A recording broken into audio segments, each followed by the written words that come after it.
Good afternoon, it's 3 o'clock and I'm Gonçalo Peixe with your headlines from Solent Journalism. A major demonstration will be held in Southampton Guildhall this weekend. The march, one of 22 to happen around the UK, is protest over rising prices. Our correspondent Joel Lewis has been talking to people about how the higher bills are affecting them.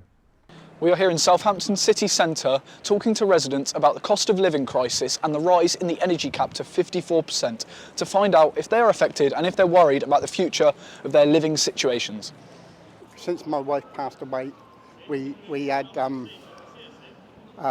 was okay when we was both together, but now I'm on my own. It's a bit desperate and paying out this, that and everything else, and it only leaves me a better tenner for the light, you know, so sometimes I can do it. It's tough as a first-time buyer trying to get a place, and then suddenly with all these energy, with it all going up, the fact that I was renting before as well, it's hard then when you've been renting to try and get a mortgage because you've been spending so much money paying someone else's mortgage that you now then have to try and save up to pay for your own. It's, I think it affects our children more than me personally, you know, because they're still working and, you know, the salaries haven't gone up. So the cost of their, you know, gas, electricity bills in particular, and food. I was around with my daughter yesterday, we were talking about it, and her heating, she's got a new baby as well, and she knows that if she has her heating on like she would perhaps normally have done, she can't, you know, they have to be really, really careful and sensible. Like, quite expensive, but it all depends on like the student loans and stuff like that, and it really does get us in a dark space if we don't have that kind of money, and we're always been told to give the money in on time, and that creates a sense of, you know, pressure. And then on top of that, we've got uni work going in and stuff like that. It's not good mentally for younger people, which is something you know, it's very important, like mental health wise. A lot of the citizen concern that we've heard today leads to a protest on the 12th of February here in the Guildhall Square. This has been Joe Lewis for Solent Journalism. Prime Minister Boris Johnson has announced an end to all COVID restrictions by the end of the month. From February 24th, masks are no longer mandatory in care homes and hospitals. And even if you test positive for COVID, you are not required to self-isolate. With these new measures, England will become the first country in the world to get back to the normal life we all knew 2 years ago. So what do you think about it? Anna de Bolt has been finding out. Boris Johnson announces all COVID restrictions could end by the end of this month due to positive data results. All restrictions, including ones to self-isolate, could end. I spoke with Southampton locals about the abrupt end. I hear about COVID restrictions ending, which is going to be so amazing, and I'm going to be glad to see the back of them. Ridiculous. It's ridiculous. I think it's up to the individual, but for us as pensioners, we want to be sure that we're going to be as safe as we possibly can. I think it'll just help people to just mental health, definitely, for exercise and just getting out into the gyms and stuff, and just even walking. I think that will just like help people a lot.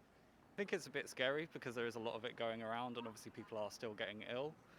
So yeah, just all restrictions gone is a bit scary. It's possibly a good thing. I think people would be a bit relieved, but I think it's difficult times, isn't it?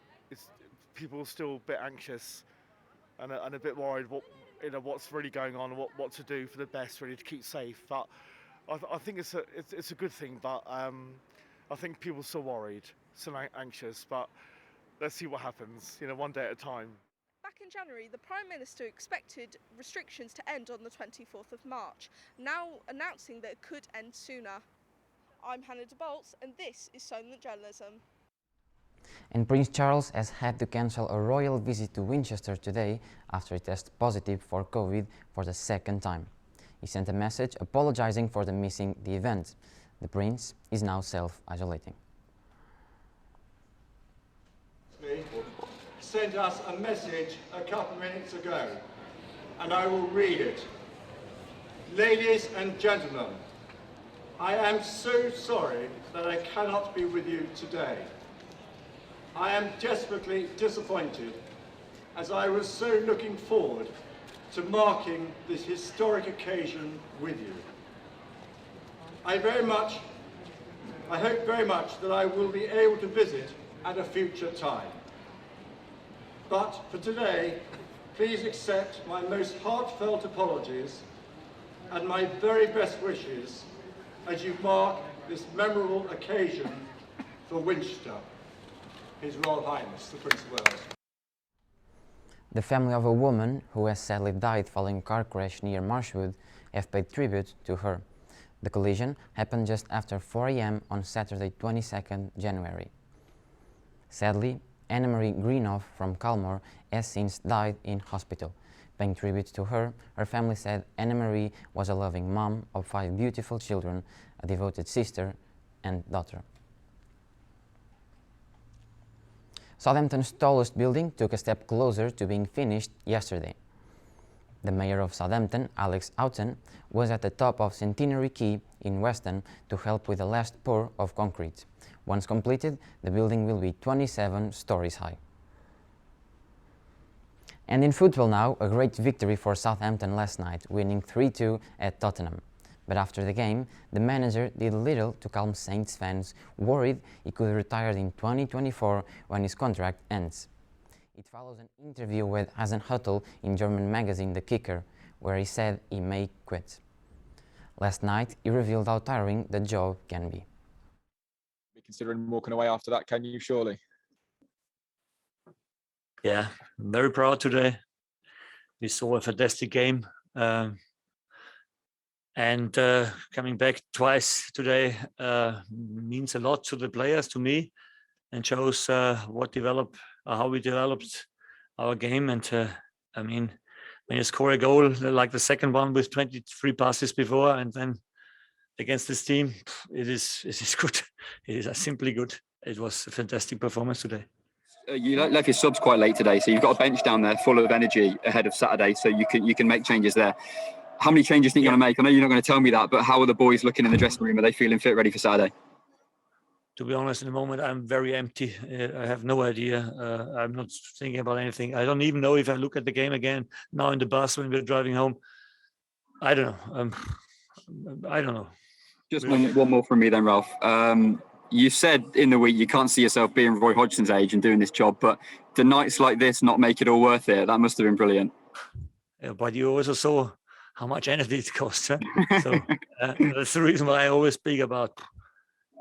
But yeah, this are definitely. I've heard that it was my 500th game as a manager, and I definitely will never forget this. And these are the nice moments, definitely. Yes, enjoy it very much. Well, best of luck for the future.